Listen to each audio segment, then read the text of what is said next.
Malam itu, angin bertiup dingin di Subang. Bulan nyaris tersembunyi di balik awan tebal. Arga memarkirkan motornya di pinggir jalan, tak jauh dari gapura tua yang setengah roboh. Di baliknya, ada jalan setapak menuju rumah tua. Itu hanya diterangi cahaya remang dari senter kecilnya. Ini dia, gumamnya, setengah bergetar antara semangat dan takut. Rumah itu menjulang kelam di hadapannya. Pintu kayunya sedikit terbuka, seperti mengundangnya masuk. Arga melangkah perlahan. Dedaunan kering berkeresap di bawah sepatunya. Dari kejauhan terdengar suara burung hantu melengking tajam, membuat bulu kuduknya berdiri. Ia tahu rumah ini punya sejarah kelam. Pada masa penjajahan, Van der Ven dikenal kejam terhadap penduduk lokal. Puluhan orang pernah dipenjara dan disiksa di ruang bawah tanah rumah itu. Tapi yang paling menyeramkan, konon keluarganya sendiri menghilang tanpa jejak di dalam rumah, seakan ditelan oleh amarah tanah ini. Dan malam ini, Arga siap membuktikan apakah semua itu hanya cerita rakyat atau kenyataan. Begitu masuk, udara dingin langsung menerpa wajahnya. Bau kayu lapuk dan tanah basah memenuhi hidungnya. Arga menyorotkan senter ke sekeliling. Dinding-dinding tinggi dengan lukisan kusam bergambar pemandangan Eropa masih bergantung. Miring dan berdebu, lantai kayu berderit setiap ia melangkah. Saat melewati lorong utama, ia mendengar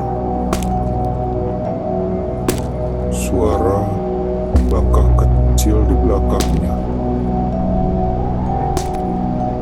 Ia berhenti, menoleh, tak ada siapa-siapa. Hanya lorong panjang, gelap, dan dingin. Gak ada apa-apa, Ger. Cuma tikus, katanya, mencoba menenangkan diri. Ia terus berjalan, melewati pintu-pintu tua yang tertutup rapat. Di ujung lorong, ada sebuah ruangan besar, ruang tamu utama. Di tengah ruang, berdiri sebuah piano antik berwarna hitam. Kunci-kuncinya berkarat, dan bagian-bagian kayunya sudah retak. Tanpa sengaja, Arga menyentuh salah satu tuts. Suaranya melengking, memantulkan ke seluruh rumah. Dan tiba-tiba, piano itu membalas sendiri. menekan tututnya tanpa ada yang menyentuh. Arga mundur beberapa langkah, napas memburu. Tangannya bergetar saat mengangkat kamera dan mulai merekam. Kalau ini hoax, kenapa kayak gini, bisiknya. Di layar kamera, sesuatu bergerak cepat di ujung ruangan. Bayangan putih melintas. Arga mengejarnya. Ia berlari melewati koridor sempit, menaiki tangga kayu yang sudah lapuk. Tangga itu berderit kencang, seperti menjerit tiap kali diinjak. Sampai di lantai 2, Arga berhenti di depan sebuah pintu besar berwarna merah tua. Ada ukiran aneh di pintunya. Bukan bahasa Belanda, melainkan simbol-simbol kuno yang bahkan Arga tak kenal.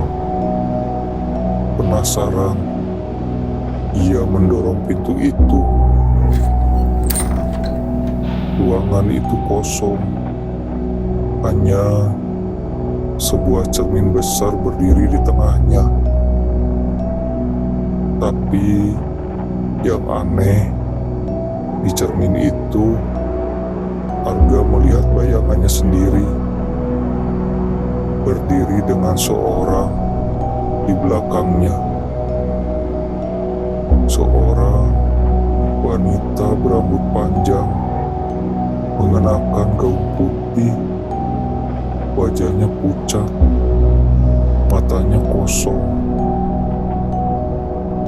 Arga berbalik cepat. Tidak ada siapa-siapa. Tapi saat kembali melihat cermin, sosok itu lebih dekat, seperti mendekat ke arahnya perlahan.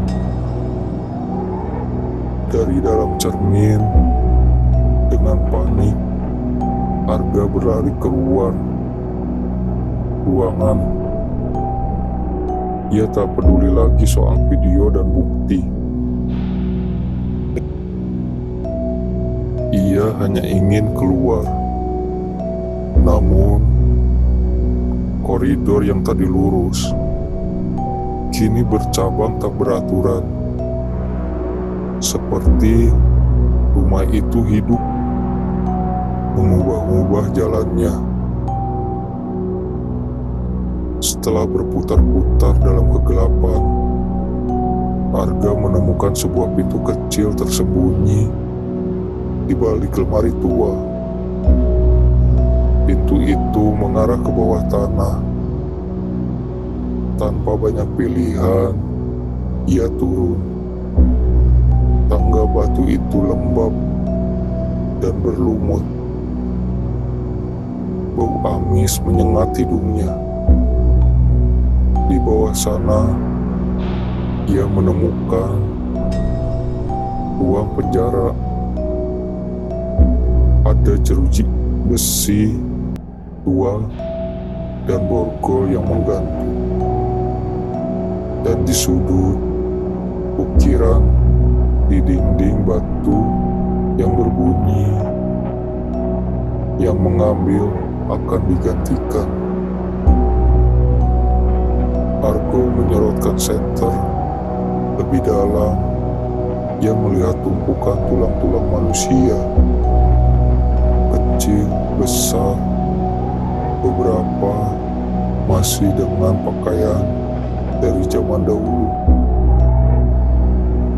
Seketika ia paham, Van der Pen tidak hanya menyiksa penduduk, ia juga menggunakan ilmu hitam mengorbankan jiwa manusia untuk memperpanjang hidupnya sendiri. Tapi sesuatu salah. Kutukan itu justru membalik, menelan dirinya, keluarganya, dan rumahnya. Sadar bahwa ia mungkin sudah terperangkap dalam kutukan yang sama. Arga berlari ke atas. Saat kembali ke ruang tamu, pintu depan yang tadi terbuka kini tertutup rapat. Arga menariknya, mendorong, menendang, tapi pintu itu tak bergeming. Dari balik kegelapan rumah, terdengar suara bisikan. Kamu sudah memilih. Kamu sudah masuk. Kamu milik kami. Satu persatu, pintu-pintu di dalam rumah berderak, terbuka sendiri, mengeluarkan bayangan-bayangan kelam, sosok-sosok berwajah hancur, berpakaian lusuh, bergerak perlahan ke arahnya. Arga menjerit. Ia mundur ke tengah ruangan, mengangkat kameranya, merekam segalanya sebagai salah satu bukti jika ia tak pernah keluar dari sana. Dari dalam rekaman terakhir, terlihat bayangan tangan pucat meraih kamera, lalu gelap.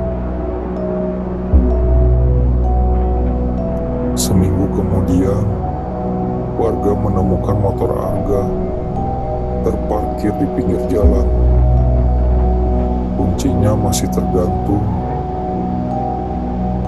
tapi tak ada jejak dirinya. Hanya kamera kecil yang tergeletak di dekat rumah tua itu, dengan baterai yang hampir habis, dan satu video yang tak pernah bisa dijelaskan oleh siapapun. Sampai hari ini, kadang terdengar suara piano dari rumah itu, diikuti suara langkah kaki seseorang dan bisik yang bertanya, "Mau masuk?" Terima kasih sudah mendengarkan kisah di ruang mencekam. Jika kamu suka cerita-cerita seperti ini, jangan lupa subscribe, karena di sini setiap malam selalu ada cerita yang mengintai dari kegelapan. Sampai jumpa di kisah berikutnya. Tapi ingat, jangan dengarkan sendirian.